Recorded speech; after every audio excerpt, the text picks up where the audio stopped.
Host Nagarjuna చెప్పినట్లుగానే wild cards ఎంట్రీతో Bigg Boss 9 Telugu season రణరంగంగా మారింది.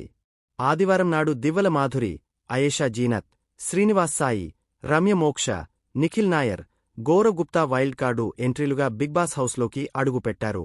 వైల్డ్ కార్డ్ అనే పేరుకు తగ్గట్టుగానే మాధురి, జీనత్ మరీ వైల్డ్గా ప్రవర్తిస్తున్నారు. మరీ ముఖ్యంగా దివ్వల మాధురి చిన్నదానికి కూడా తోటి కంటెస్టెంట్స్తో గొడవకు దిగుతోంది. హౌస్లోకి రాగానే రాము రాథోడ్పై గట్టిగా అరిచేసిన ఆమె సంజయ్ గల్రానిని దొంగగా ముద్రేసింది. అలాగే దివ్య నిఖితాపై కూడా ఫైర్ అయ్యింది. ఇక ఫుడ్ విషయంలోనూ దివ్యపై నెగటివ్ కామెంట్స్ చేసింది మాధురి.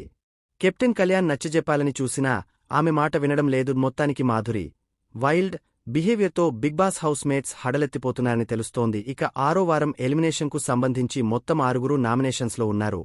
వీరిలో వైల్డ్ కార్డ్ ఎంట్రీస్ ఒక్కరు కూడా లేకపోవడం గమనార్హం. దివ్య నిఖిత, రాము రాథోడ్, భరణి, ధీమాన్ పవన్, సుమన్ శెట్టి, తనుజ పుట్టస్వామి ఈ వారం నామినేషన్స్లో ఉన్నారు. వీరికి ఆన్లైన్ ఓటింగ్ కూడా జరుగుతోంది.